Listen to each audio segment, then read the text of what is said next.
আমরা যেভাবে এটা ব্যবহার করি সেই ভুল পদ্ধতির জন্যেই এই সাধারণ তেলটা সাংঘাতিক ক্ষতিকর হয়ে উঠতে পারে।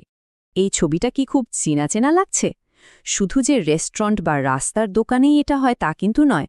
খরচ বাঁচানোর জন্য আমরা অনেকেই কিন্তু বাড়িতে ভাজাপোড়া করার পর বেঁচে যাওয়া তেলটা আবার ব্যবহারের জন্য রেখে দিই। কিন্তু আমরা কি একবারও ভেবে দেখেছি এই ছোট্ট অভ্যাসটা আমাদের শরীরের কি বিশাল ক্ষতি করতে পারে? ব্যাপারটা শুধু স্বাদ বা গন্ধের নয়, আসল ঘটনাটা ঘটে এর কেমিক্যাল লেভেলে। তেল যখন বারবার গরম করা হয় তখন এর মধ্যেকার রাসায়নিক গঠনে একটা বড় পরিবর্তন আসে। অক্সিডেশন হতে হতে এমন কিছু ক্ষতিকর যৌগ তৈরি হয় যা আমাদের স্বাস্থ্যের জন্য একদমই ভালো না। বিজ্ঞানীরা একটা জিনিস দিয়ে তেলের কোয়ালিটি মাপেন, সেটাকে বলে পেরক্সাইড ভ্যালু। এই চারটে একটু দেখুন। প্রথমবার যখন ভাজা হচ্ছে তেলটা একদম সেফ, দ্বিতীয়বার ব্যবহার করার সময় থেকেই কিন্তু বিপদ সংকেত শুরু, আর তৃতীয়বারের পর যা হচ্ছে সেটা সত্যিই চিন্তার বিষয়। একটা সায়েন্টিফিক স্টাডির রেজাল্ট কিন্তু একদম পরিষ্কার।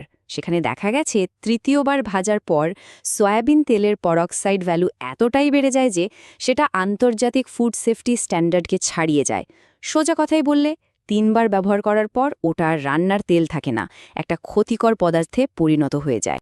তাহলে এখন উপায় কি? সয়াবিন তেল কি তাহলে একদম বাদ দিয়ে দিতে হবে? না, ব্যাপারটা ঠিক তেমনও নয়। একটু স্মার্টলি ব্যবহার করলে কিন্তু এর বিপদটা এড়ানো যায়। তো সয়াবিন তেল নিরাপদে ব্যবহার করার জন্য এই সহজ প্ল্যানটা ফলো করা যেতে পারে। প্রথমত, যেহেতু এর স্মোক পয়েন্ট হাই, তাই বেশি তাপের রান্নায় এটা ব্যবহার করুন। দ্বিতীয়ত, ডায়েটে ওমেগা-3 এর ব্যালেন্স ঠিক রাখতে মাছ, বাদাম এই ধরনের খাবার যোগ করুন। তৃতীয়ত, এটাকে ফ্যাটের একমাত্র সোর্স বানিয়ে ফেলবেন না। আর সবচেয়ে জরুরি যেটা, ডুবো তেলে কিছু ভাজার পর সেই তেলটা দয়া করে 2 বারের বেশি ব্যবহার করবেন না। এটা একদম মাস্ট।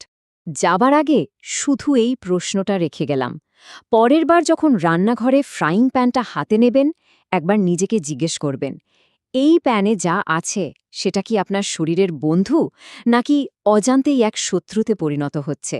কারণ দিনের শেষে সিদ্ধান্তটা কিন্তু আপনার।